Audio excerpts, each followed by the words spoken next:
Sebelum Konsili Vatikan kedua, Gereja Katolik Roma sangat ketat dengan busana khas bagi para imam, baik dalam perayaan-perayaan liturgi maupun dalam kegiatan sehari-hari. Busana-busana penting bagi para imam adalah jubah dan kolar.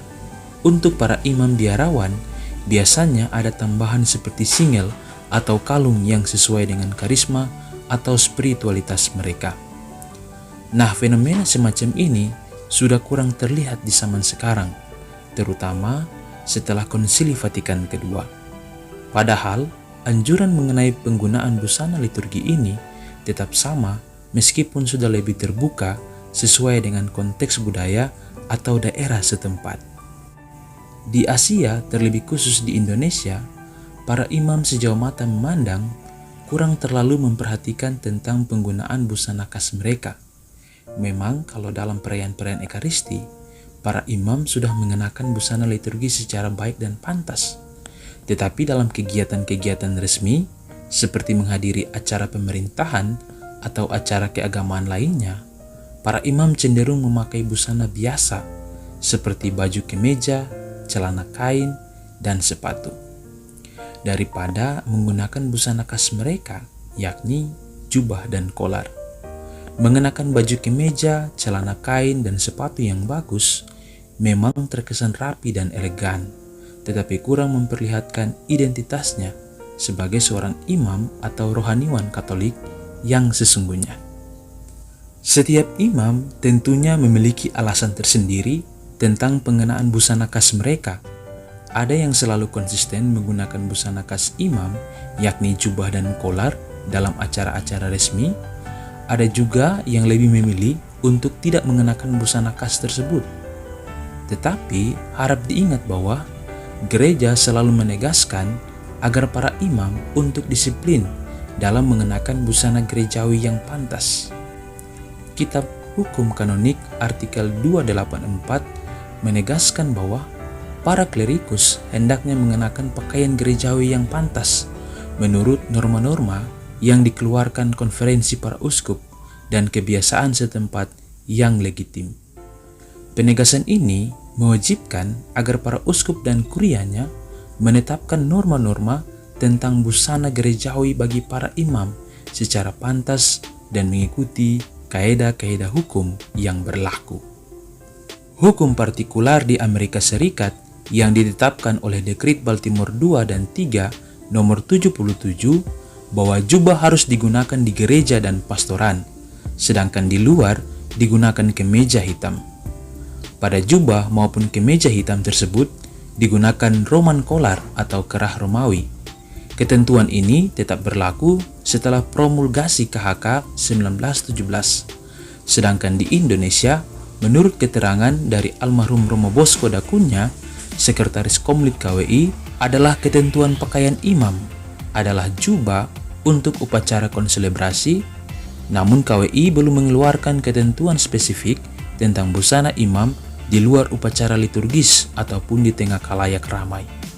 Belum adanya ketentuan yang spesifik atau hukum partikular tentang busana imam di luar upacara liturgis oleh keuskupan-keuskupan setempat membuat sehingga sebagian besar para imam secara lebih khusus di Indonesia tidak terlalu memperhatikan hal ini, sehingga membuat sebagian besar umat bertanya-tanya sambil membandingkan imamnya dengan para pendeta Protestan atau denominasi-denominasi lainnya, yakni mengapa para imam cenderung tidak berbusana lengkap seperti para pendeta yang selalu tampil dengan mengenakan busana khasnya, yakni jubah hitam dan kolar.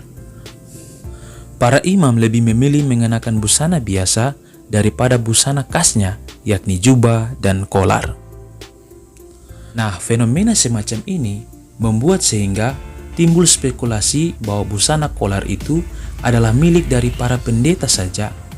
Padahal busana kolar ini adalah tradisi busana liturgis yang sudah ada turun-temurun dalam gereja Katolik. Tidak hanya itu saja, muncul juga persepsi-persepsi yang mengatakan bahwa imam Katolik ketika dalam berbusana kurang menampakkan ciri khasnya sebagai imam atau rohaniwan yang sejati, berbeda dengan para pendeta yang sangat berwibawa ketika mengenakan busana khasnya.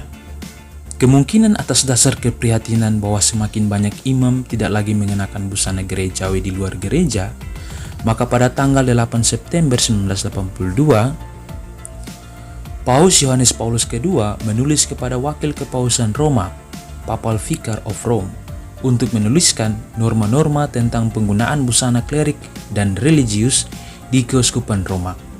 Paus mengakui bahwa terdapat motivasi-motivasi keadaan sejarah, lingkungan, psikologis, dan sosial yang dapat mengusulkan hal-hal sebaliknya dari pemakaian busana gerejawi. Namun terdapat motivasi-motivasi kodrati yang sama pentingnya yang mendukung pemakaian busana gerejawi tersebut.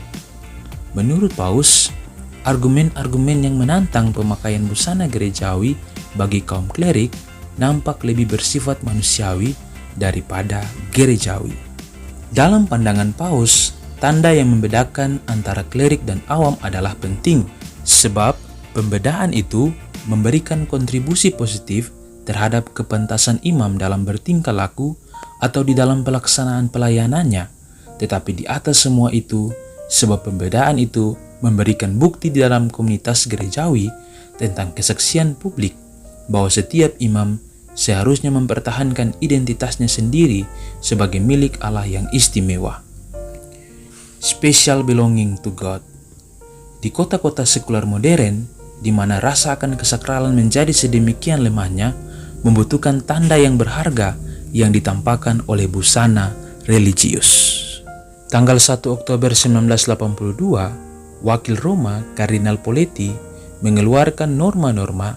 Sejak saat ini, kewajiban mengenakan busana gerejawi bagi imam-imam diosesan maupun religius yang tinggal di diosesan Roma diteguhkan dengan segala kekuatannya. Bagi imam diosesan, busana tersebut dapat berupa jubah atau kemeja klerik berwarna gelap dengan Roman collar, sedangkan untuk imam dari komunitas religius mengenakan habit yang ditentukan oleh institut mereka atau busana klerik mereka. Ketentuan ini berlaku untuk para seminarian ketika mereka menerima ritus penerimaan kandidat sampai menjadi imam, dan juga bagi para pelajar religius sejak profesi religius mereka. Norma ini disetujui oleh Paus pada tanggal 27 September 1982. Berdasarkan ketentuan ini, mari kita melihat secara objektif bahwa ketentuan busana gerejawi bagi para imam memang bukan merupakan hal mutlak harus, yaitu bahwa kemanapun dan dimanapun para klerik itu harus memakai jubah atau kemeja dengan Roman collar. Konferensi para uskup dapat memutuskan tentang hal ini sesuai dengan keadaan negaranya. Nampaknya, apa yang mau ditegaskan oleh Paus Yohanes Paulus II bermaksud mengajak para imam untuk kembali mengingat panggilan mereka sebagai imam yang telah dikonsekrasikan menjadi milik Allah sendiri. Agar dengan mengenakan busana gerejawi, para klerik semakin dapat menghayati panggilan mereka yang mulia ini dan bersikap yang sesuai atau berpadanan dengan panggilan mereka. Busana gerejawi memang hanya tanda sederhana akan kehadiran dan kekudusan Allah di tengah umatnya, yang dengan caranya sendiri berkenan menguduskan para pelayannya, agar mereka dapat menjadi alat Tuhan untuk menguduskan umatnya. Sekian sedikit penjelasan atau pendalaman iman untuk menambah wawasan bagi kita semua tentang pentingnya busana gerejawi, jubah, dan kolar bagi para imam atau klerus. Semoga ulasan ini memberikan pemahaman yang memadai kepada kita semua umat beriman, tetapi juga bagi para klerus, agar kedepannya kita semakin berani menampilkan kekayaan-kekayaan warisan-warisan iman kita sebagai orang Katolik yang sejati. Tuhan memberkati kita semua.